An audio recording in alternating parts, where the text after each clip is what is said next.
పండ్ల వ్యాపారం చేసేవారు రోజువారీ వ్యాపారంలో మిగిలిపోయిన సరుకుని మరుసటి రోజున అమ్మేస్తారు. అలా కాకుండగా వ్యాపారానికి ఒక 4 రోజులు గ్యాప్ వచ్చింది అంటే గనక, ఆ ముందు రోజు మిగిలిపోయిన సరుకుని ఏం చేస్తారు అనే క్వెషన్ మార్క్ అయితే కొంతమందికి ఉంటది. దీనితో పాటు సింగిల్ ఐటెమ్ అమ్మితే ఎక్కువ లాభం ఉంటదా? లేక మిక్స్డ్ ఫ్రూట్స్ అమ్మితే ఎక్కువ లాభం ఉంటదా? మిక్స్డ్ ఫ్రూట్స్ అమ్మే వాళ్ళకి, సింగిల్ ఫ్రూట్స్ అమ్మే వాళ్ళకి తేడా ఏంటి? ఇలాంటివి కొన్ని క్వెషన్ మార్క్ అలాగే ఉండిపోతాయన్నమాట. అంటే కొంతమందికి తెలుసుంటది, ఇంకొంతమందికి తెలుసుండదనమాట. ఒక క్వెషన్ మార్క్ అదే కొంచెం సరుకు మిగిలితే ఆ కొంచెం సరుకు ఏదైనా ఊరు వెళ్ళాల్సి వస్తుంది, ఈరోజు ఇంక వ్యాపారం వద్దా అనే సిచ్యువేషన్లో అది ఏమవుతుందా అనే క్వెషన్ మార్క్ ఉంటుంది. దాని గురించి అయితే చెప్తానండి నేను. మరీ పెద్ద సీక్రెట్ అయితే కాదు, చాలా మందికి తెలుసుంటది. కాకపోతే 100%లో కనీసం ఒక 10% మందికైనా తెలిసి ఉండకపోవచ్చు, కాబట్టి చెప్తున్నా. మామూలుగా అయితే కనుక కొంచెం మిగిలిన సరుకుని మనకు అప్పుడే తెలుస్తుంది కదా, రేపు ఒకవేళ పని పడుతుంది, బిజినెస్ పెట్టమనుకునేటట్టుంటే గనక, ఉదాహరణకి ఒక ఐటెం 50 రూపాయలు కేజీ అమ్ముతున్నామా అంటే గనక దాన్ని 20 రూపాయల కేజీ కూడా ఇచ్చేస్తాం అనమాట, వచ్చిన కస్టమర్ని వాపస్ పంపించకుండా. ఆ ఆప్షన్ కాకుండా ఒకవేళ సరుకు మిగిలిపోయింది, రేపు బిజినెస్ లేదా అనుకుంటే గనక మనకి పరిచయం ఉన్న కూరగాయల వ్యాపారం చేసే వాళ్ళకి లేదా పండ్ల వ్యాపారం చేసే వాళ్ళకి వచ్చిన రేటుకి చేసేయండి అని చెప్పేస్తాము.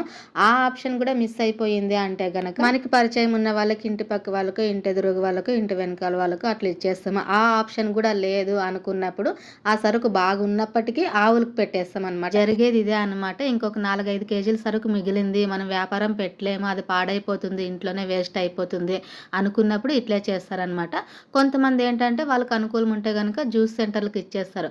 కానీ ప్రతి ఒక్కరికి అట్లా అనుకూలం అయితే ఉండదు కదా. జ్యూస్ సెంటర్ వాళ్ళు ఎలాగో వాళ్ళు కూడా హోల్సేల్ మార్కెట్లోనే తెచ్చుకుంటారు. మన వ్యాపారం అయితే ఈరోజు పెద్దగా ఏం జరగలేదు, ఎక్కువ మొత్తంలో సరుకు మిగిలిపోయింది.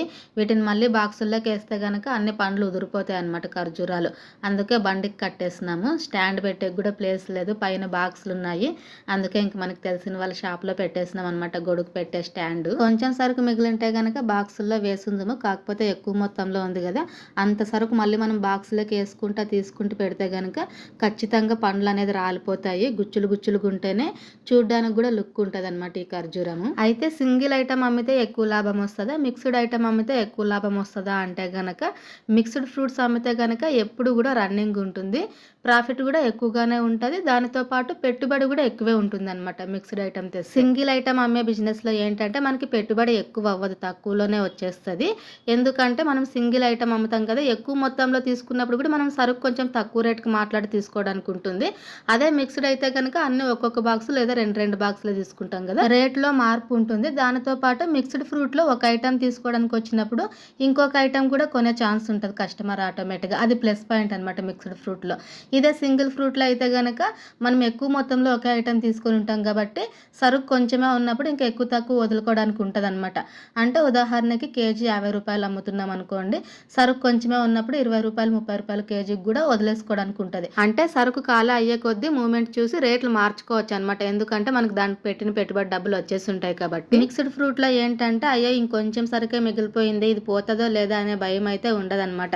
ఎందుకంటే అది రోజు రన్నింగ్ ఉంటుంది కాబట్టి వేరే ఐటమ్ తీసుకోవడానికి వచ్చిన కస్టమర్ ఖచ్చితంగా ఇంకొక ఐటమ్ కొంటారు కాబట్టి భయం లేదు మిక్స్డ్ ఫ్రూట్లోన. మామూలుగా చాలా మంది అయితే కనుక దోశలోకి కాంబినేషన్ చట్నీ, ఆలుగడ్డ లేదా ఎర్ర చట్నీ అయితే తింటుంటారు. నేను కొంచెం డిఫరెంట్గా, అంటే ఈ మధ్యన కొంచెం బరువు పెరుగుతున్నా అని చెప్పేసి కొన్నిటిని అయితే అవాయిడ్ చేస్తున్నా. దోశలోకి అయితే తోటకూర ఫ్రై చేసుకున్నా. అంటే సడన్గా మనం వెయిట్ లైస్ అవ్వాలి, డైట్ చేయాలా అంటే కుదరదు కదా, మనకు అనుకూలంగా కొన్నింటిని తగ్గించుకుంటే సరిపోతుంది. నేనైతే ఈ మధ్యన కొంచెం ఆయిల్ తగ్గించేసిన, కొంచెం రైస్ తగ్గించి ఆకుకూరలు, కూరగాయలు ఎక్కువ తినడం మొదలుపెట్టిన. అయితే ఎక్కువ మొత్తంలో సరుకు మిగిలితే కనుక ఆయన పొద్దున్నే వచ్చేస్తారు, కానీ ఈరోజు కొంచెమే మిగిలింది కాబట్టి ఆయన వచ్చిండేదే 12 గంటల పైన వచ్చినారు. ఇంకా నేను బండి దగ్గరకు అయితే ఒకేసారి ఇంక భోజనం చేసుకొని 2:30కి వచ్చేసిన. సరుకు అయితే ఫాస్ట్ మూమెంట్ లేదు. మెయిన్ ఏంటంటే రేట్ ఎక్కువ ఉండేవి, ఫాస్ట్ మూమెంట్ ఉండవు అనమాట, ఎప్పుడు స్లోగానే వెళ్తుంది. ఇదైతే 1/4 కేజీ 50 రూపాయలు, అందులోని ఇది కొంచెం కొత్త ఐటమ్గానే కనిపిస్తుంది జనాలకి. అంటే మామూలుగా ద్రాక్ష, సపోటా, మామిడి పండ్లు అయితే అవి రెగ్యులర్గా వస్తుంటాయి కదా, ఈ సంవత్సరం ఇవి కొంచెం ఎక్కువగా వస్తున్నాయి. కానీ ఇప్పటికీ కొంతమంది కస్టమర్స్కి అయితే ఇవి ఖర్జూరాలు అంటే నమ్మరు, రేణగాయలు, ఈత పండ్లు అనుకుంటారనమాట. అందుకే కొంచెం స్లో అవుతుంది. 3వ రోజు అయినా కూడా చాలా స్లోగానే వెళ్తుంది సరుకు అయితే. మొత్తానికైతే ముక్కలు భాగం అయిపోయింది, ఈ కొంచెం మాత్రం మిగిలింది. ఇంకా సాయంత్రం కల్లా కొంచెమే మిగిలిందని చెప్పేసి బండి మీద ఉంటే ఆ కొంచెం కనపడదని చెప్పి ఇంక ఈ విధంగా అయితే కనుక బాక్స్ పెట్టేసినా. కొంచెం తుంపర్లు పడినాయి అనమాట, వర్షం అయితే రాలేదు, కొంచెం గాలి చినుకులు పడినాయి. అందుకే ఇంకా కొంచెం స్లో అయిపోయింది. ఇంకా రాత్రి అయిందంటే చాలు ఇట్లా వెహికల్స్ మన బండి ముందు ఆగుతూ ఉంటాయన్నమాట. ముందర ఒక కారు, వెనకాల ఒక కారు చూడండి, మధ్యలో మనం ఉండిపోయినాము. రాత్రి బిజినెస్ కొంచెం మంచిగా అవుతుంది, కానీ రాత్రి టైంలోనే ఇట్లా కార్లు వచ్చి నిలబడిపోతాయి అనమాట. ఒకరు తీయగానే ఇంకొకరు వచ్చి పెట్టేస్తారు. ఓ గంట సేపు అయితే కస్టమర్స్ ఎవ్వరు రాలేదు, ఖాళీగా కూర్చున్నాము. ఇంక 9:30 కల్లా వ్యాపారాన్ని అయితే క్లోజ్ చేస్తున్నాము. వీడియో నచ్చితే ఒక చిన్న లైక్ ఇచ్చి ఛానల్ని సబ్స్క్రైబ్ చేసుకోండి friends. Thank you for watching. Bye bye.